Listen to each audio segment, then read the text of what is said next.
Dentre todos os personagens dos quais eu já falei, chegou a hora de falarmos da mais fofa, aquela que conseguiu cativar até mesmo o próprio Alastor, e que, mesmo tendo uma aparência tão inocente e graciosa, pode ocultar muitos segredos obscuros. Senhoras e senhores, chegou a hora de apresentarmos a fofura em forma de demônio pecador. A todos aqui presentes, eu apresento Nifty. A Nifty é de longe uma das personagens que mais oculta mistérios dentre os protagonistas da série, já que as informações sobre elas são bem limitadas. Então vamos começar pela sua função no hotel. Ela é a housekeeper, no caso a empregada doméstica, o que já era mais que óbvio, além de ser a cozinheira do hotel. Para aqueles que acreditam que ela é um demônio frágil, eu recomendo que prestem bastante atenção no piloto. Ela não é apenas hiperativa, mas também absurdamente rápida. Mal dá pra ver ela caminhando nas cenas, ela simplesmente pula de um ponto pro outro, lembrando até um pouco o Sonic no filme. Claro, não na mesma velocidade, mas ainda assim extremamente rápida. Isso pra não dizer que ela é bem precisa, afinal ela conseguiu matar um inseto só usando uma agulha de costura. Isso não é uma coisa fácil de se fazer. Então, em caso de algum combate, eu realmente duvido que ela teria muitos problemas contra pecadores normais. Dependendo da razão pela qual ela tenha que lutar, ela provavelmente mataria o adversário rapidamente. E depois limparia a bagunça.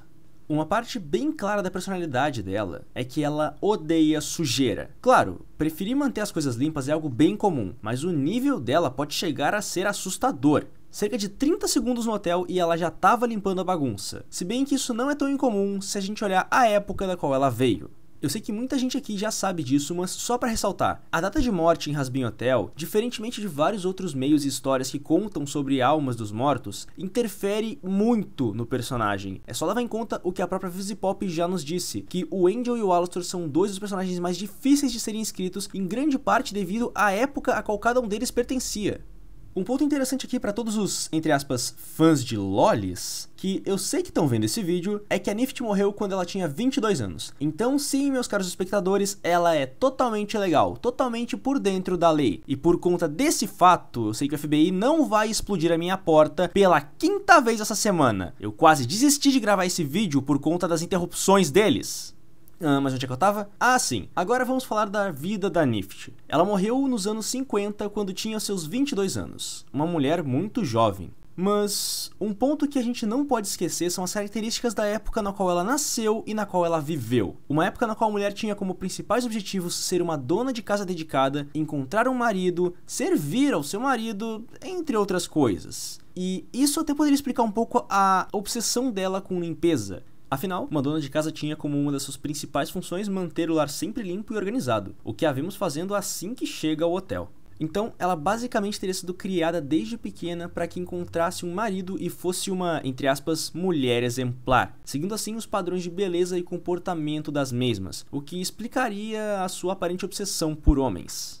Agora, com relação a como ela morreu, isso a gente não sabe exatamente como aconteceu, mas não significa que a gente não possa teorizar a respeito. Eu sei que a maioria aqui vai me dizer que ela provavelmente morreu por tiros ou por um acidente doméstico que acabou por perfurá-la, o que seria mostrado pelas marcas avermelhadas na sua roupa. Mas isso me parece um tanto quanto simples demais, por deixar de lado os demais aspectos da personagem e focar apenas em um deles.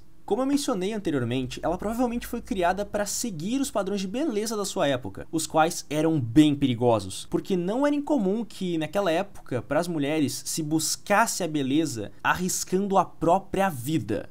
Dentre os tratamentos para se perder peso, estava até mesmo ingerir parasitas, como tênias, por exemplo. Dependendo dos, entre aspas, tratamentos pelos quais ela passou, os efeitos colaterais poderiam ter feito um mal extremo a ela, algo que poderia ser visto no seu tom de pele amarelado, assim como nas manchas de sangue na sua roupa, sendo assim provenientes não de alguma perfuração, mas sim de vômito ou tosse com sangue, estes sendo causados pela ingestão constante de algum produto nocivo da época. Com relação à sua hiperatividade e fala acelerada, o mais provável é que viesse de algum remédio para, entre aspas de novo, dar energia às donas de casa e assim evitar o cansaço, para que elas pudessem manter toda a casa em ordem e assim cumprindo com o seu papel.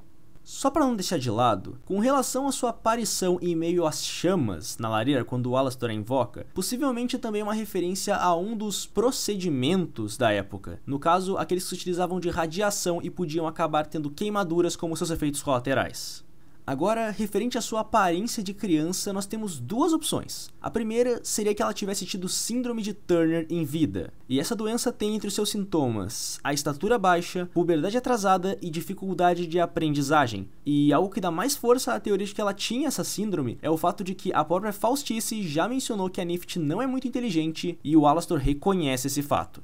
Já a segunda opção viria de informações que foram publicadas por meio de uma imagem em uma publicação há um bom tempo, só que eu não consegui encontrar a publicação em si, apenas a imagem, e nela faz referência ao fato de que a Nift gostava muito da natureza das crianças, e isso possivelmente se veria refletido em sua aparência demoníaca. Sabendo que a segunda opção veio de um post oficial de informações, é muito fácil para qualquer um levar em conta apenas a segunda. Mas eu pessoalmente acredito que ambas sejam válidas, pelo simples fato de que faria sentido ser afetada não apenas pelo seu pensamento e por gostar da natureza das crianças, mas também por ter a síndrome de Turner. Então eu pessoalmente acredito que as duas sejam válidas, mas isso só vai ser confirmado quando virmos a série. Antes de eu tocar no assunto da forma demoníaca da Nift, eu quero deixar uma coisa bem clara aqui. O que eu vou falar com relação a Nift não se aplica a Veg, até porque a Nift é um ciclope e a Veg é caolha. E caso alguém me pergunte qual a diferença, seria bem simples. A Nift e a Cherry são ciclopes, pelo simples fato de que nos seus rostos existe apenas um grande olho em evidência. Não tem nenhuma parte dos seus rostos que indique que deveria haver um outro olho ali, enquanto a Veg tem literalmente um X indicando onde deveria ficar o outro olho dela. Depois de pesquisar, eu acabei chegando ao mesmo raciocínio que o canal Brilho Rei chegou. O fato de que os ciclopes, a forma demoníaca deles, representa aqueles que apenas teriam um objetivo em mente durante a vida, e olhos apenas para alcançar esse fim, que visariam apenas esse fim que tanto buscam. O fato de ela ser um demônio ciclope provavelmente se deve ao fato de que ela já tinha um objetivo definido na vida e o seguiu até o fim, que no caso seria alcançar os padrões impostos na sociedade na qual ela viveu, e a busca incessante por tais padrões acabou levando ela à sua morte nos seus 22 anos de idade. Agora, um ponto que eu simplesmente não posso deixar de comentar é o fato de que existe uma grande confiança entre o Alastor e a Nift, e, de acordo com a própria Visipop, o Alastor faria qualquer coisa para fazê-la feliz. Eu não acho que seja no sentido romântico da coisa, mas sim pelo fato de o Alastor se importar com ela, quase como se a visse como uma parte de sua família. Agora, como pontos finais, a Nift adora ler e escrever fanfics. Ela é uma romântica incurável, mas não tem esperança na própria vida amorosa. E mais uma para os fãs de loli e otakus. A Nift, canonicamente, fala japonês. Caramba, eu juro que eu realmente não esperava que esse vídeo ficasse tão longo quando eu tava escrevendo o roteiro. Bom, acho que isso é tudo por hoje, pessoal. Mas eu queria agradecer por todo o apoio que vocês estão dando pro canal. A gente já passou dos 8.000 inscritos e isso é simplesmente incrível. Se você quiser discutir teorias ou apenas falar com outros fãs da série e do canal, eu recomendo que entre no servidor do Discord, porque o link vai estar na descrição aqui do vídeo. E eu sei, o servidor não tá perfeito, mas a gente vai tentar melhorar ele sempre que possível. Bom, tendo dito tudo isso, eu sou o Dust e até a próxima, pessoal.